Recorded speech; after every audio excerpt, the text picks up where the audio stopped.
అవకాశం ఉంది. ఇక తీవ్ర వాయుగుండం తీరం దాటినప్పటికీ కూడా దాని ప్రభావం కొనసాగుతోందని చెప్పింది. రేపు కూడా ఏపీలోని పలు ప్రాంతాల్లో భారీ వర్షాలు పడే అవకాశం ఉందని వెల్లడించింది.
ఇక బంగాళాఖాతంలో ఏర్పడ్డ తీవ్ర వాయుగుండం ఒడిశాలోని గోపాల్పూర్ దగ్గర తీరాన్ని తాకినట్లు ఐఎండీ తెలిపింది.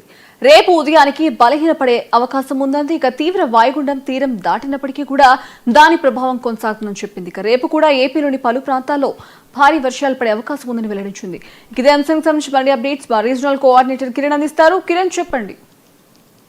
ఏదైతే పశ్చిమ వాయువ్య మధ్య బంగాళాఖాతంలో ఏర్పడినటువంటి తీవ్ర అల్పపీడనం ఈ రోజు ఉదయం వాయుగుండంగా మారింది. దీని ప్రభావంతో తెలుగు రాష్ట్రాల్లో ముఖ్యంగా ఆంధ్రప్రదేశ్ సంబంధించి కోస్తాంధ్రాలో భారీ నుంచి అతి భారీ వర్షాలు కురిశాయి.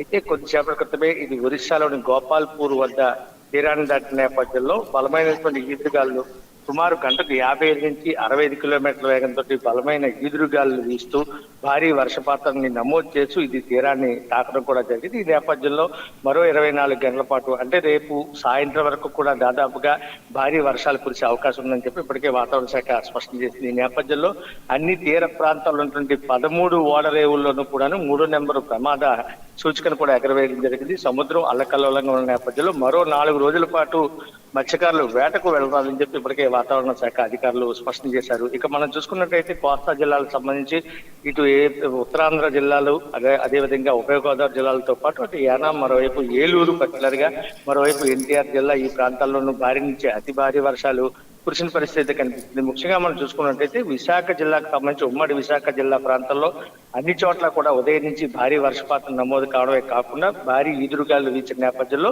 చాలా చోట్ల భారీ వృక్షాలు నేలకొరిన పరిస్థితి, మరోవైపు విద్యుత్ స్తంభాలు కూడా నేలకొరిగిన పరిస్థితి కనిపించింది. ఈ నేపథ్యంలో ఇప్పటికీ ఐఎండీ పూర్తి స్థాయిలో స్పష్టమైనటువంటి సంకేతాలు హెచ్చరికలు జారీ చేసిన నేపథ్యంలో జిల్లా అధికార యంత్రం పూర్తి స్థాయిలో అలర్ట్ అయ్యి ఇటు జీవీఎంసీ అధికారులు, మరోవైపు ఎన్డీఆర్ఎఫ్ బృందాలన్నీ కూడా అక్కడ రోడ్లన్నీ కూడా ఎక్కడైతే వృక్షాలు పడ్డాయో వాటిని కూడా క్లియర్ చేస్తూ, మరోవైపు ఏదైతే ఉమ్మడి విశాఖ జిల్లాకు సంబంధించి అల్లూరు సీతారామరాజు జిల్లాగా ఉన్నటువంటి అరకు ఘాట్ రోడ్ లో కూడా భారీ వృక్షాలు నేలకొన్న నేపథ్యంలో పర్యాటకులు తీవ్ర ఇబ్బంది పడిన పరిస్థితి నెలకొంది. ఇంకో పక్క మనం చూసుకున్నట్టయితే ఏదైతే భీమిలి సమీపంలో విశాఖ జిల్లాకు సంబంధించి భీమిలి నియోజకవర్గ పరిధిలో పద్మనాభంలో అయితే పూర్తిగా అరటి పంట అయితే పూర్తిగా నేలమట్టమైంది. భారీ ఈదురుగాలుల కారణంగా మరోవైపు ఈ వర్షానికి తోడు అరటి తోటలన్నీ కూడా పూర్తిగా ధ్వంసమై రైతులు తీవ్ర ఇబ్బంది పడిన పరిస్థితి నెలకొంది. అయితే ఈ వాయుగుండం ఎప్పుడైతే గోపాల్పూర్ వద్ద తీరాన్ని తాకిన నేపథ్యంలో దీని ఎఫెక్ట్ ఇంకో 24 అవర్స్ ఉంటుంది. ఇది అల్పపీడనంగా మారి ఆ తర్వాత పూర్తి స్థాయిలో క్రమేణా క్షీణిస్తున్న నేపథ్యంలో మరో 24 అవర్స్ అయితే మాత్రం ఖచ్చితంగా ఉత్తరాంధ్ర జిల్లాలతో పాటు ఇటు కోస్తా అదేవిధంగా